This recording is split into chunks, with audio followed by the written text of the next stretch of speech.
Updating your legal name on Helppier is a straightforward process. Follow these steps to ensure your name is updated quickly and efficiently. Step 1. Log into your Helppier account. Access your Helppier account by entering your credentials on the login page. Make sure you have your current username and password ready. Step 2. Navigate to account settings. Once logged in, locate the account settings section. This is usually found in the top right corner of the dashboard under your profile icon. Step 3. Select personal information. Don't continue before doing this.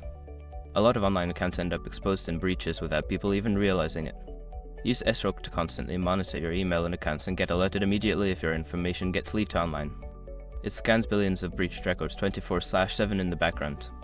And honestly, for a few dollars a month, it's something everybody should probably have. Link in the description.